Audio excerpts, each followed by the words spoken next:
I'm glad you've come, though I'm afraid there's little in the way of good news. After you left, we reached out to both the Alchemists Guild and Stillglade Fane and attempted all manner of treatments. But the results were always the same. Whatever the answer is, it's not alchemy or conjury. Why did it have to be Y'shtola and Urianger and not me? Out of all of us, they are the ones who could feasibly have solved this puzzle. And Elfino's still missing. Gods, it's all going wrong. Where do we even start? A grave situation indeed. Might I be of some assistance?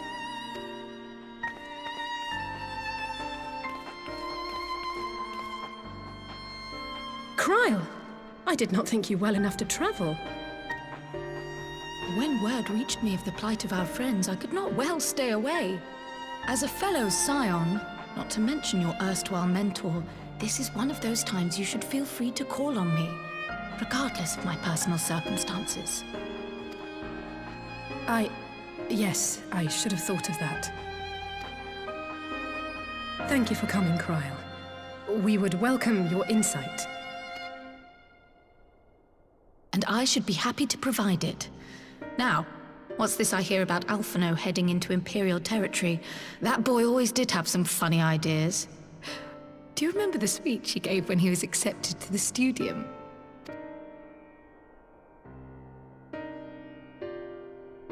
My life's goal is naught less than the salvation of this star.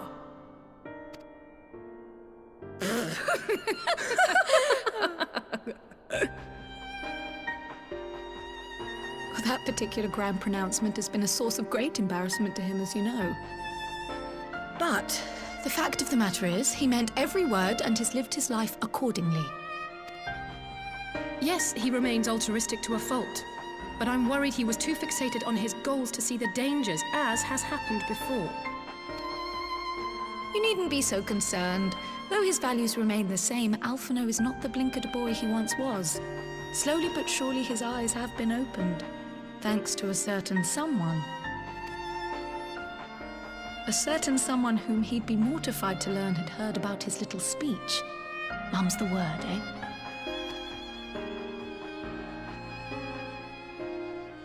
Right, I'd better have a look at our patients. They're in the infirmary, I assume. I'll need absolute quiet, so it would be best if I did this alone. If you'll excuse me.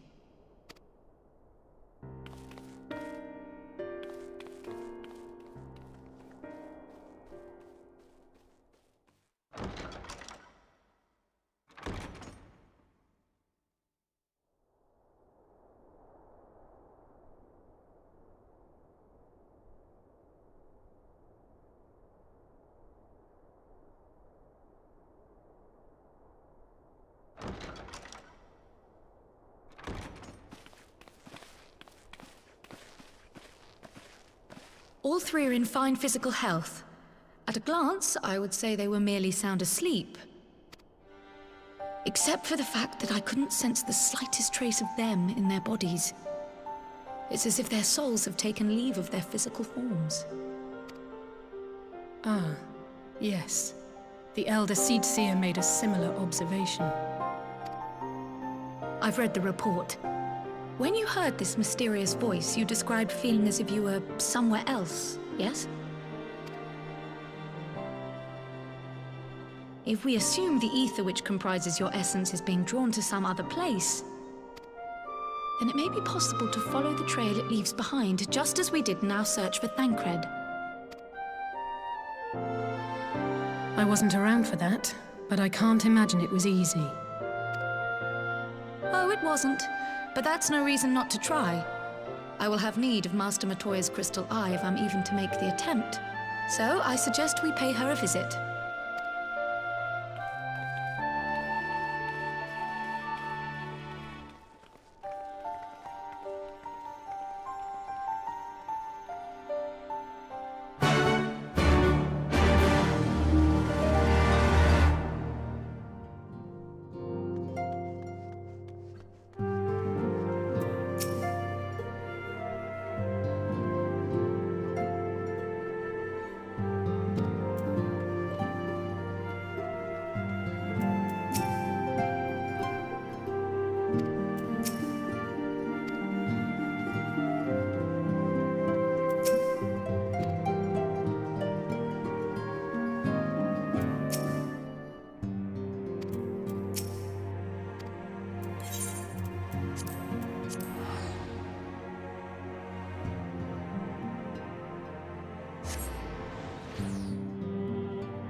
come to disturb my peace again, have you?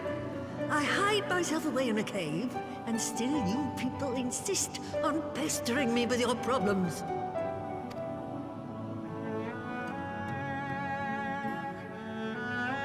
Oh, I mistook you for young what's-his-name, but I see now you're the sister. Weren't you supposed to be the lively one? I've seen happier faces at a rain-sodden burial. Well, I'm sorry to dash your expectations, but the situation isn't exactly conducive to gaiety. Ha! That's more like it. Stoller used to spit and hiss like a wildcat too. Better for a young thing like you to be filled with fire and leave the doom and gloom to your elders. Now, what exactly does this tragic situation of yours have to do with me? If I may, Master Matoya, we have need of your crystal eye once more.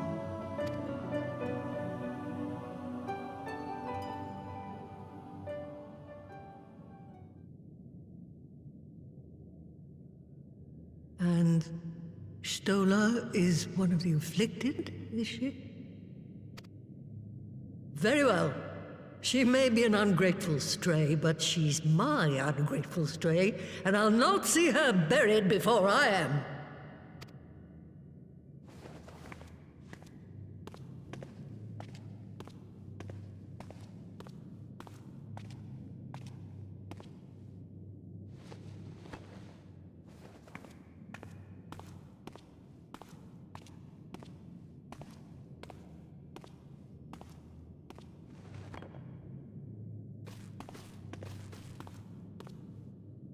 Right. Let us see what we can see. I'll begin from where our friends first fell, and cast my senses out from there.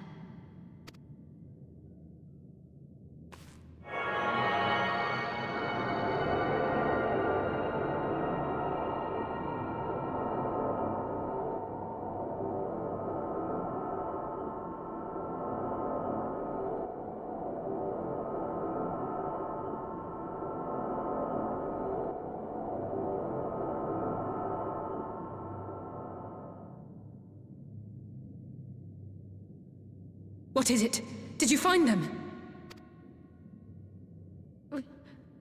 This doesn't make sense. How is it even possible? How is what possible? Krile, what did you see? The threads, they just ended. And no, I didn't lose track of them. I followed them as far as they went. It's as if they were cut off. Could the ether have dissipated if it had? Oh gods! Their bodies are just husks. It's like the Broodmother's daughter all over again. No, this is different. The Kalyana girl was already dead, body and soul, when Lakshmi effected her resurrection. Aye, let's not jump to conclusions. If their physical forms yet breathe, and show no signs of wasting, then it follows that their souls must still be intact somewhere. But where? That's the question, isn't it, girl? Death has not taken them to the ethereal sea, yet there are no tracks left for us to follow.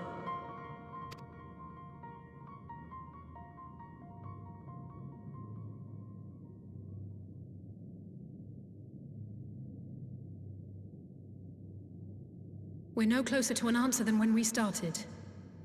But knowing their souls are still out there is progress of a sort. We just have to keep looking. Pray, excuse me a moment. Yes? I remember, but... What, to Alamigo? We're on our way.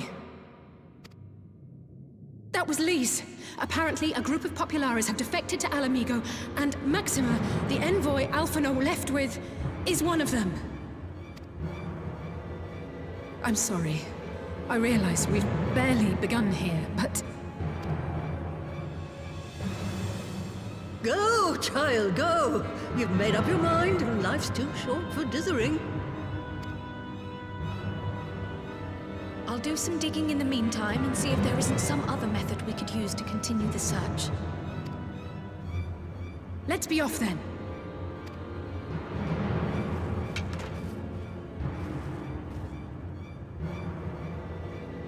Oh, not again. The enchantment barely seems to take these days. I'd chalk it up to old age, but I rather doubt it's that simple.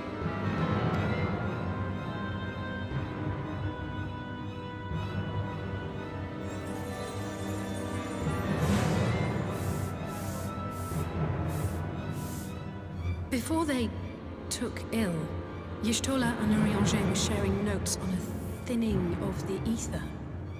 It seems to be happening all over. Does it now?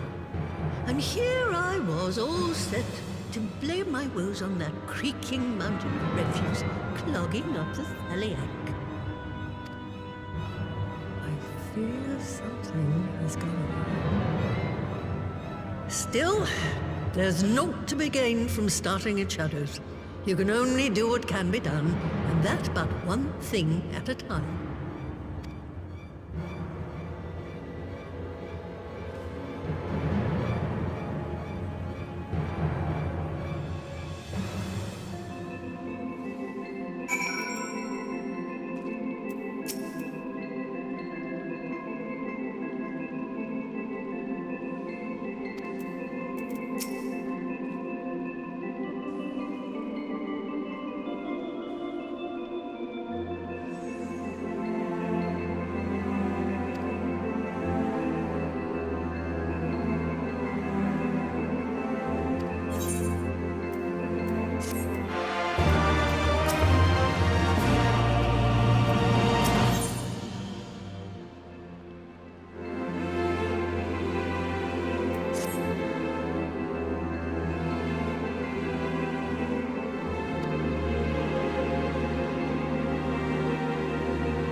I'm sorry to drag you halfway across the realm, but when Maxima mentioned Alphino, I thought you'd want to hear the news in person.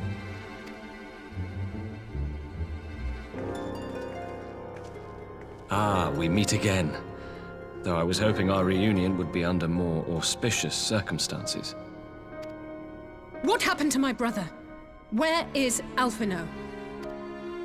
Never fear, my lady. Your brother was in fine health when I took my leave of him, and I have no reason to assume that has changed. You assume? If you will allow me, I shall endeavor to explain events. Our troubles began not long after we departed Doma. While crossing the burn, we were fired upon by the Emperor's personal guard and forced to make an emergency landing. As we stumbled from the wreckage, our attackers fell upon us again, and we would have perished there and then were it not for the intercession of a third party, a band of mercenaries whose leader claimed to pursue a vendetta against the Scions. This shadow hunter, as he styled himself, then escorted us out of the wastes to relative safety. Upon arriving back in civilization, I gathered my Populares colleagues and prepared to flee the Empire. Master Alphino, however, declined the invitation to join us, preferring to continue his investigation into the Ascian threat.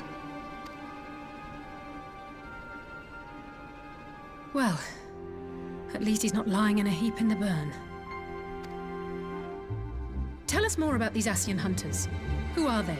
And is Alphino still with them? He is. As to who they are, I'm afraid I have nothing to tell you. Beyond the fact that they root out and destroy Ascians, they were unwilling to divulge anything which might serve to identify them. They would not even reveal their next destination. But Master Alphino asked to accompany them all the same. Since parting company with your brother, we've been engaged in a game of cat and mouse with the Emperor's Guard.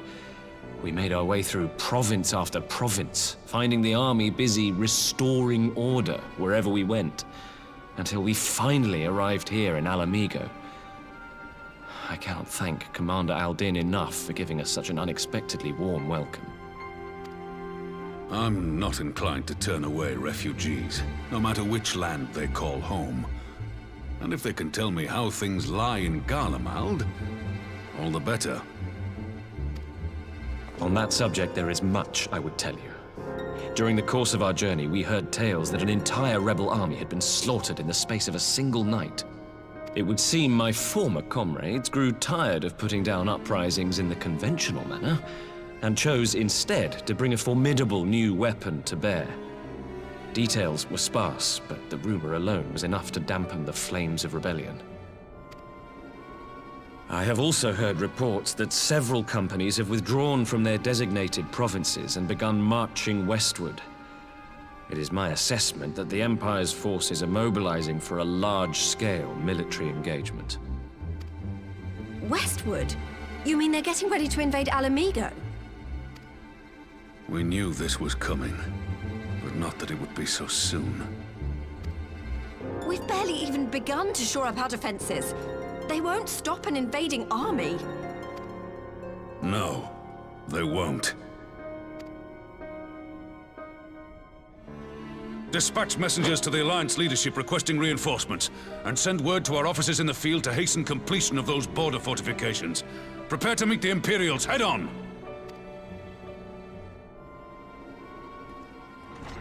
No matter how quickly we act, we still want for time. When the enemy comes into view, our best recourse will be to open negotiations with their commander, and see that the ensuing proceedings take as long as possible. Would you and Alize head to Doma and let Lord Hier know about this? I'm sure he'll want to hear about Alphino too. Consider it done. We'll send word when...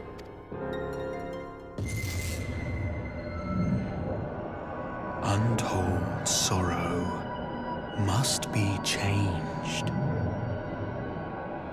Ahead looms a calamity. Eon become instant. Throw wide the gates.